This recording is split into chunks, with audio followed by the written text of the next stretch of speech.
अरे आज तक ठाकुर जी ने प्रसन्न रखा, यदि एक थोड़ी सी अपवाद रूपी थोड़ी पीड़ा अगर दे भी दी तो मैं इतना विचलित हो जाऊं कि मैं ठाकुर जी के आगे जाकर रोने लगूं? नहीं, प्रसन्न रहना है, यह भी जीवन का एक अंग है।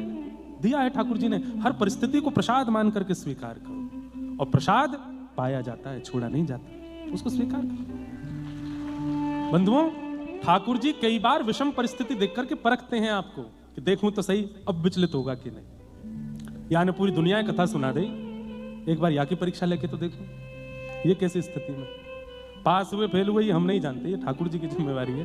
पर अपने को प्रसन्न रहना है, अपने को आनंद में रहना, अपने को चिंता नहीं करनी। ठाकुर जी है ना हमारे साथ, सब मंगल में करेंगे, सब आनंद करेंगे। अपनी पीड़ा मत सुनाओ, ठाकुर जी से पूछो आप तो राजी हो ना, आप प्रसन्न हो ना, बस। और ये बुद्धि कब आएगी?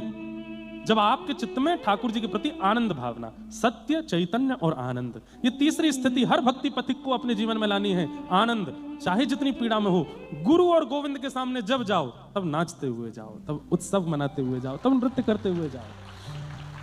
कोई पीड़ा नहीं है हमें, हम प्रसन्न हैं। सूरदास जी के नेत्र नहीं है, देख नहीं सकते दुनिया, लेकिन जब जब लाल जी के सामने जाते हैं तो नेत्रों से आंसू गिरने लगते हैं। कोई पूछता है सूरदास जी आप रो क्यों रहे हो?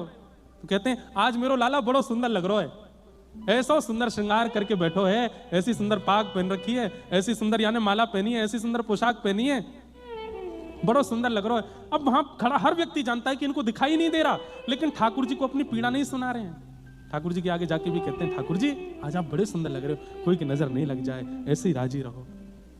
दिखता नहीं है फिर भी हम भी ऐसे ही बन जाए, अपनी पीड़ा नहीं, ठाकुर जी के सामने प्रसन्न रहो। सत्य, चैतन्य और आनंद, इन तीन भावों को धारण करो। ठाकुर जी के प्रति सत्य, उनको बताओ। अपने माता पिता, अपने परिवार के अति घनिष्ठ व्यक्ति और ठाकुर जी, इनको कॉन्फिडेंशियली आपकी हर वस्तु पता होनी चाहिए, आपका सब कुछ पता होना चाहिए। दूसरा, ठाकुर जी के प्रति चैतन्य भावना, वो चैतन्य है, वो जड़ नहीं है, वो धातु नहीं है, वो साक्षात चैतन्य है।